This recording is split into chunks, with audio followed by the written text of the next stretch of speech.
നമസ്കാരം. എന്തുണ്ട് വിശേഷം? എല്ലാവർക്കും സുഖമല്ലേ?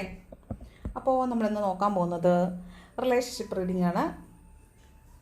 നിങ്ങളുടെ റിലേഷൻഷിപ്പിൽ ഇപ്പോൾ ശരിക്കും എന്താണ് സംഭവിച്ചുകൊണ്ടിരിക്കുന്നതെന്ന് നോക്കാം. നിങ്ങളുടെ റിലേഷൻഷിപ്പിലെ ശരിക്കുള്ള പ്രശ്നം എന്താണ്? നിങ്ങളുടെ റിലേഷൻഷിപ്പിൽ ഇപ്പോൾ എന്താണ് സംഭവിച്ചുകൊണ്ടിരിക്കുന്നത്?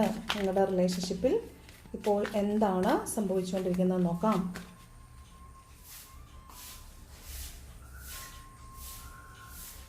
നോക്കാം.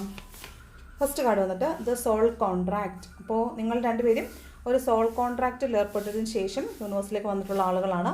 A secret bond is tied by universe.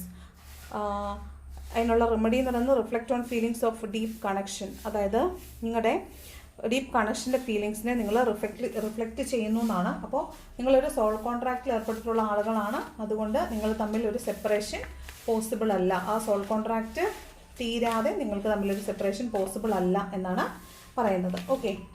Second, independence on in relationship. Maintain your independence despite of your relationship status.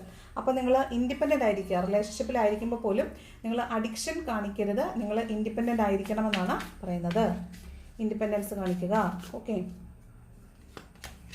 അടുത്തത് trust that the universe will bring you together with someone who shares your values and vision. നിങ്ങളുടെ വാല്യൂസും വിഷനുമായിട്ട് ചേർന്ന് നിൽക്കുന്ന ആളുകളോടൊപ്പമാണ് നിങ്ങൾ trust ചെയ്യേണ്ടത്. അങ്ങനെയുള്ള ആളുകളെയാണ് universe നിങ്ങളിലേക്ക് ചേർത്ത് വയ്ക്കുന്നത്. Okay.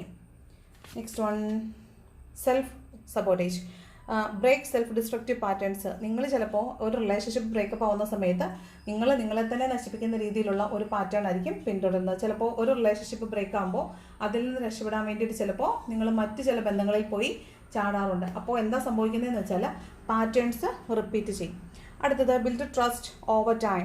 B consistent and reliable with your partner. അതായത് ട്രസ്റ്റ് ഇഷ്യൂസ് ഉണ്ടാവാൻ സാധ്യതയുണ്ട്. അതായിരിക്കാം നിങ്ങൾക്കിടയിലെ പ്രശ്നം. അപ്പോൾ നിങ്ങൾ എന്ത് ചെയ്യണമെന്ന് വെച്ചാൽ ട്രസ്റ്റ് ഇഷ്യൂസ് ഉണ്ടാകാതെ സൂക്ഷിക്കുക. അതുപോലെ ലോങ് ടേം ആയിട്ടുള്ള ട്രസ്റ്റ് വർത്തി, നിങ്ങൾ ട്രസ്റ്റ് വർത്തി ആയിരിക്കാം, മറ്റേ ആളെയും വിശ്വസിക്കുക എന്നുള്ളതാണ്. Last one, new beginnings. Trust that every ending marks a new beginning in love. ലവിൽ ഒന്നും അവസാനമല്ല, ഒരു അവസാനം മറ്റൊരു തുടക്കം മാത്രമാണ്. അതുകൊണ്ട് it is a cyclical process. ആ പ്രോസസ്സിൽ വിശ്വസിക്കുക, യൂണിവേഴ്സിൽ വിശ്വസിക്കുക, യൂണിവേഴ്സ് എടുക്കുന്ന സമയത്തിൽ വിശ്വസിക്കുക. Because it's a process. അപ്പോൾ നിങ്ങൾ ട്രസ്റ്റ് വർത്തി ആയിട്ടിരിക്കുക, നിങ്ങളുടെ ട്രസ്റ്റ് ഓവർ ടൈം ബിൽഡ് ചെയ്തുകൊണ്ടിരിക്കുക, യൂണിവേഴ്സിൽ വിശ്വസിക്കുക.